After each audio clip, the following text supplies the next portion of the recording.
बिस्मिल्लाहिर्रहमानिर्रहीम। अस्सलाम वालेकुम। डॉक्टर नवीन हेल्थ केयर में आप लोगों को खुश आमदीद। उम्मीद है आप सब लोग खैरियत से होंगे। आज का हमारा प्रोग्राम बंद गोभी पर है। इसे इंग्लिश में काबिज कहते हैं।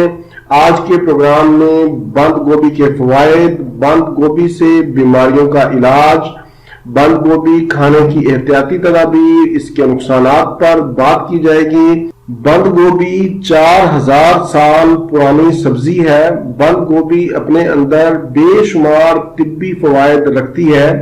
इसमें vitamin A, C, calcium, potassium, iodine, phosphorus और सल्फर समेत बेशुमार कीमती अज्जा पाए जाते हैं। बंद गोभी को कच्चा और पकाकर दोनों तरह ही इस्तेमाल किया जाता है। पकाने की बजाय इसको कच्चा खाना ज्यादा फायदेमंद है। बंद गोभी में सल्फर, क्लोरीन और आयोडीन काफी मिकदार में पाई जाती है। ये अज्जा जिस्म को फासद मादों से पाक करते हैं, वजन कम करने में मदद देते हैं। इसलिए बंद गोभी अगर आप इस्तेमाल करते हैं तो इससे इंशाल्लाह आपका वजन भी कम होगा। ये एक बेहतरीन एंटीऑक्सीडेंट है, फाइबर से भरपूर है। इसलिए वजन कम करने के ख्वाहिशमंद अफराद बंद गोभी को अपनी खुराक का हिस्सा जरूर बनाएं।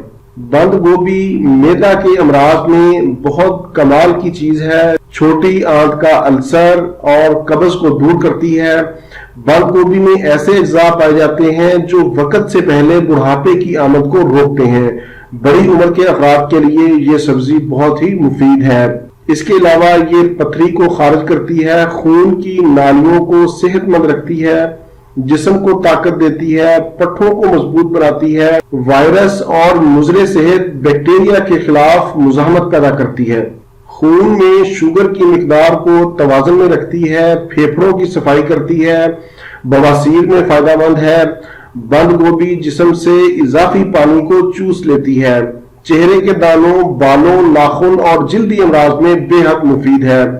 यूरिक एसिड और कोलेस्ट्रॉल लेवल को कम करती है, दिल की सेहत को बेहतर बनाती है। ये तो थे बंद गोभी के फवायद। अब मरहला आता है इसको खाने का कि इसको कब खाना चाहिए, कैसे खाना चाहिए। बंद गोभी खाने का बेहतरीन तरीका बतौर सलाद दोपहर को खाने से पहले है। अब मरहला आता है इसकी एहतियाती तदाबीर या नुकसान का। बंद गोभी को थायराइड या गिलट के मरीज इस्तेमाल न करें। इसके अलावा बंद गोभी का कोई नुकसान नहीं है। ये था मेरा आज का प्रोग्राम। अगर आपने अभी तक मेरा चैनल सब्सक्राइब नहीं किया तो मेरा चैनल सब्सक्राइब कर लें और इसी के साथ ही मुझे इजाजत दीजिए। दोबारा किसी नई मालूमाती वीडियो के साथ आपकी खिदमत में फिर हाजिर होगा। तब तक के लिए इजाजत। अल्लाह हाफिज, वस्सलाम।